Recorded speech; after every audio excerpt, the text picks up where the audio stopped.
got something that might interest you. Muy buenas gente, soy Desti y bienvenidos a otro vídeo más al canal. Esta vez os voy a hablar sobre un explicado que contiene básicamente datos teóricos. A diferencia de los otros, esta es una información que encontré en un foro de internet, en el cual, presentado por Caramel Hunter, del foro de la Taberna del Diablos, encontré un apartado suyo que decía Teorías científicas de Monster Hunter, y nos presentaba una teoría suya llamada el órgano impulsor, que nos explicaba básicamente por qué los monstruos son así. No es una teoría básicamente muy larga, ¿vale? Sí que es cierto que son pues unos 3-4 párrafos, pero es muy interesante y de hecho puede explicar bastantes cosas que se muestran en el juego dentro de la propia trama y su propia coherencia. Pero, muy importante, aviso. Primero, que tienes que haber jugado a los juegos para poder entender esta teoría, al menos en cierta profundidad. Y la segunda, que cuando se hacen teorías de videojuegos, siempre habrá personas que dirán, ya, pero es que esto no puede ser así porque cuando estás jugando y tal, vale. Pensad que todo lo que es teoría para la trama, lore, luego con la parte jugable dentro de cabe siempre puede haber contradicciones, pero más que nada porque todo lo que se ve en una cinemática o lo que ves prácticamente al avanzar la historia, luego cuando es términos jugables no puede ser siempre de la misma forma, porque a fin de cuentas si no la experiencia del jugador no se podría ni siquiera mostrar porque se contradeciría con sus propias escenas. En fin gente, hoy os presento la teoría del órgano impulsor, espero que la disfrutéis y vamos a ello.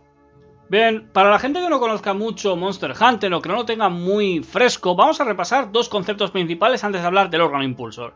El primero sería que ¿qué son los monstruos? Vale, dentro del universo de Monster Hunter tenemos prácticamente lo que serían dos bandos. El primero son los cazadores, que son los que representamos nosotros, y el segundo son los monstruos, que de ahí el nombre del juego, Monster Hunter. Son las criaturas que están morando por todo el planeta, y nuestra misión básicamente es controlar sus censos de población, así como intentar evitar la extinción de otras especies y también proteger otros hábitats, ya que en cierta manera algunas llegan a ser tan poderosas que pueden directamente cambiar toda la geografía del mapa. Están separados por categorías, por variantes, por atributos, por habilidades. Tienen una gran variedad dentro del juego y eso las hace temibles y poderosas para las razas humanoides, que en sí tienen una especie de coexistencia entre ellas y buscan en cierta manera preservar lo que serían los ecosistemas. A diferencia de lo que se ha dicho en internet de que este juego promueve el maltrato animal, básicamente su mensaje es lo contrario, promueve una coexistencia necesaria entre razas humanoides y las razas que no lo son. Así que, en fin de cuentas, hay que intentar entender un poco antes de hablar. La siguiente cuestión sería que estos cazadores, los cuales son los individuos que utilizando sus habilidades y su conocimiento se enfrentan a todos los monstruos dispersos por el planeta, pero no para extinguirlos ni para prácticamente acabar con ellos por un motivo. La gracia es intentar controlar censos de población, acabar con monstruos que presenten problemas e intentar comprenderlos y entender sus hábitats. De esa manera se mantiene un balance casi perfecto en lo que sería toda la biodiversidad que existe en el planeta. De esta forma todas las especies pueden coexistir entre ellas sin el problema de que se vayan extinguiendo unas a otras, así como poder entender un poco más todo esto.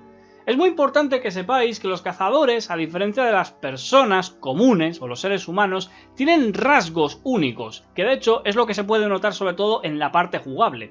La primera sería que tienen una fuerza superior a un ser humano, eso es una cosa que ya se ha notado bastante, por el hecho de que pueden llevar una espada que puede medir más o menos como ellos, y que aparentemente está enganchada pues con un solo mango y que es increíblemente pesada para poder levantarla con una sola mano.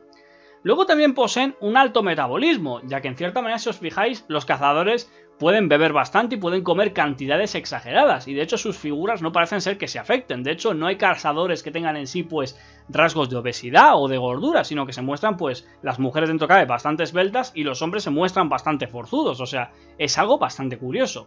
Otra cosilla sería que aunque pasen bastantes años conservan su poder, ya que en Monster Hunter World nos habla de un cazador que lleva más de 40 años y aún así sigue siendo capaz de pelear contra un dragón anciano, lo cual nos hace ver la diferencia de fuerza entre una persona de este nivel a un ser humano normal. Y luego también la más importante sería que pueden obtener habilidades temporales o fijas dependiendo de la vestimenta que estén llevando. Es decir, da igual si la armadura no cubre la totalidad de su cuerpo, como en el caso de Kirin, va a tener más resistencia a un relámpago que no, bueno, mejor dicho, a un rayo que no a cualquier otro elemento, otro monstruo. Esto significa que ellos se benefician muchísimo de esto. Bien, entonces, teniendo claro lo que son los monstruos y los cazadores, nos quedamos con el punto de qué es el órgano impulsor ahora. Bien, la teoría nos dice que existe una parte biológica que está presente en este universo.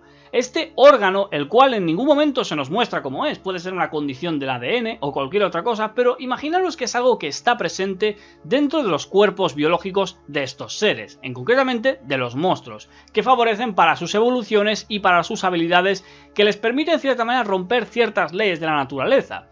Entonces, nos quedamos con el punto, por ejemplo, de un Rathalos. Sabéis que un Rathalos puede directamente producir fuego, porque tiene una vesícula o un órgano que le permite, pues, calentar y disparar esos alientos de fuego, prácticamente, pues, como los dragones. Pero claro, la cuestión es que las armas que sacamos de Rathalos nos permite directamente emular la sensación de que estamos creando fuego de la propia arma cuando golpeamos, e incluso nuestra propia armadura puede beneficiar el arma, o incluso hacernos resistentes e inmunes al fuego. Y os diréis, ¿pero cómo es posible esto? Pues todo esto es gracias básicamente al órgano impulsor, ya que permite, en cierta manera, que nos beneficiemos de las habilidades. Es como si directamente nuestro cuerpo se combinase con el ADN del monstruo, pero solamente de forma temporal por la vestimenta. Entonces, los poderes de Rathalos se nos transfieren al cazador, y este, como ya dentro de por sí ya es bastante fuerte, pues se potencian y básicamente utilizan las habilidades en una forma humana de este monstruo. Luego también hay que tener en cuenta que los cazadores, cuando consumen la carne de estos monstruos, además de llevar el armamento diseñado para enfrentarlos, que lo fabrican con los materiales de los propios monstruos que van venciendo y los ecosistemas, ya que, en cierta manera, pueden asimilar los poderes en un nivel menor. Con el esquema que veréis ahora finalmente, básicamente el patrón es el siguiente. Los cazadores con un equipo, digamos, menor, van buscando materiales, ya sean hierbas, ya sean rocas, minerales, cualquier tipo de cosa, e incluso materiales de los monstruos que se puedan encontrar o de los que consigan vencer. Todos estos materiales se los llevan a la forja para hacer pedidos, donde se les diseña un equipo, ya que pueden tener una armadura diseñada o una propia arma. Luego, cuando ya tienen todo el equipo, básicamente se nos muestra que antes de las misiones pueden, digamos, hartarse a comer con un festín que básicamente es que ni yo mismo me podría comer eso. Pero se nos muestra que ellos son capaces de hacerlo y encima pueden hacerlo durante la propia misión, como es en Monster Hunter World.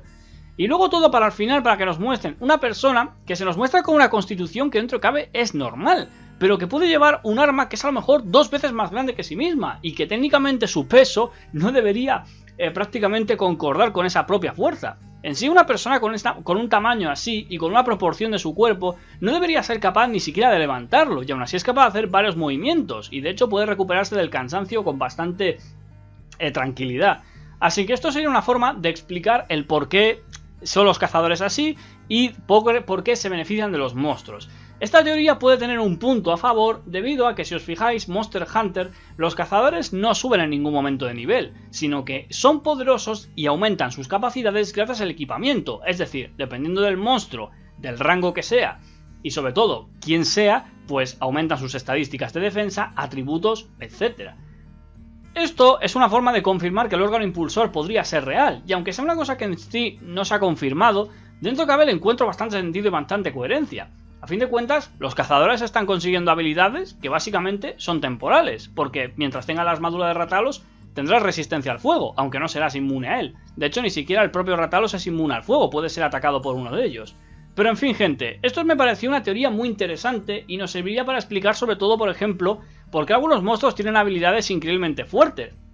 El hecho de que, por ejemplo, monstruos como el gigante que puedan generar púas y dar saltos increíbles, o Rathalos que sea capaz de volar a baja altura sin prácticamente que la gravedad ceda tanto sobre él, teniendo en cuenta que no mueve las alas tan continuamente para mantenerse como si estuviera flotando. Si bien es cierto que todo esto lo puedes pensar que es por términos jugables, porque es un patrón de movimiento que se le ha programado, etc. Pero con la teoría puede cobrar bastante sentido, y de hecho nos explicaría el por qué los cazadores son así de poderosos, cuando aparentemente se nos muestra como si fueran seres humanos normales. Pero en fin, gente, esto es la teoría que encontré y ahora vosotros podéis comentar qué os parece, y darle un vistazo al foro, que se lo merece al crack que ha diseñado esto. Muy buenas y hasta la próxima.